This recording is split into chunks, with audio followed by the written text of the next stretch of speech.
নমস্কার বন্ধুরা, আজকে এসেছি আর একটা নতুন ভিডিও নিয়ে জীবনযোগ চ্যানেলে।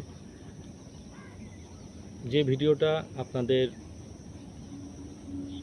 যে বাড়িতে শিশু আছে, বাচ্চা আছে এবং বড়দের যাদের মন খুব চঞ্চল, কোনো কাজে মন বসছে না, বাচ্চাদেরও ঠিক তেমন, কোনো কাজে তারে ভালো লাগে না পড়াশুনো করতে, কেন বাচ্চাদের ক্ষেত্রে মেন পড়াশুনো, মন বসছে না, খালি মন চঞ্চলতার সঙ্গে খালি বলছি একবার এখানে বসছি, একবার ওখানে বসছি, কিছুই ভালো লাগছে না।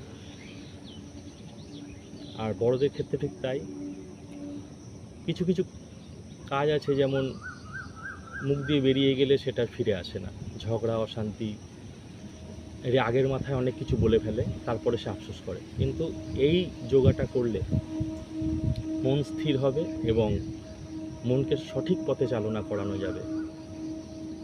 এই যোগাটা খালি আপনারা করবেন, সকলকে করাবেন, আর মন স্থির করবেন, ভালো থাকবেন। দেখুন আজকে যে যোগা প্রাণায়াম করছি, যেটাকে বলা হয় মেডিটেশন এবং ধ্যান, ধ্যান যোগ, এটা করবেন, অবশ্যই আপনারা সফল হবেন এবং ভালো পথে পা বাড়াবেন। কোনো অশান্তি হবে না সংসারে কিংবা জীবনে। প্রত্যেক কাজের আগে আপনি সিদ্ধান্ত নিতে পারবেন, সঠিক সিদ্ধান্ত নিতে পারবেন। আসুন এই যোগাটা দেখাই, কোনো বেশি কথা না বাড়িয়ে। প্রথমে আপনি ফ্রি হ্যান্ড করে নেবেন, আমিও ফ্রি হ্যান্ড করেছি।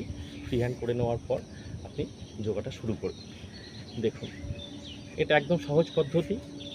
এইটা করলে আপনার সঠিক চিন্তাধারা, সঠিক লক্ষ্যে আপনি পৌঁছাতে পারবেন এবং বাচ্চাদেরও পৌঁছে দিতে পারবেন।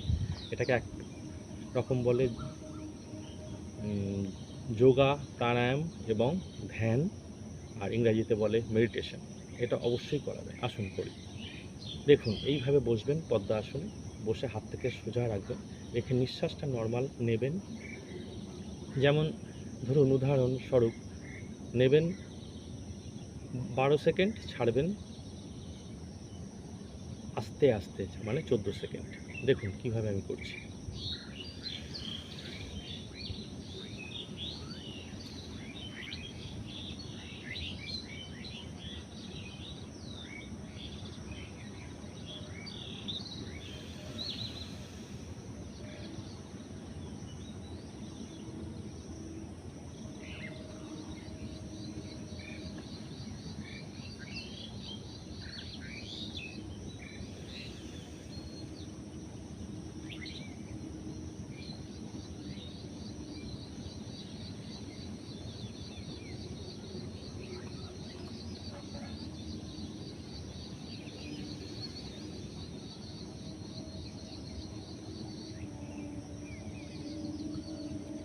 ঠিক এইভাবে 5-7 মিনিট করার পর আস্তে আস্তে হাতটাকে গরম করবেন, আস্তে আস্তে ঘর্ষণের সাহায্যে করে চোখে আস্তে হালকা তাপ দেবেন, দিয়ে ঈশ্বরের নাম নিয়ে আপনি আপনার যোগা বন্ধ করবেন কিংবা প্রাণায়াম বন্ধ করবেন।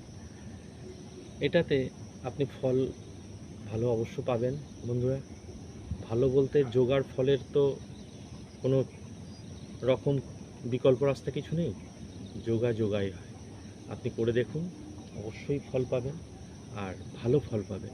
ভালো থাকবেন, সুস্থ থাকবেন, এই কামনা করে আজকে একটা কথাই আবার বলবো, অবশ্যই হাত জোড় করে বলছি, সাবস্ক্রাইব করবেন, লাইক করবেন এবং সকলকে শেয়ার করে দেবেন। নমস্কার, সুপ্রভাত, আজকে এই পর্যন্ত।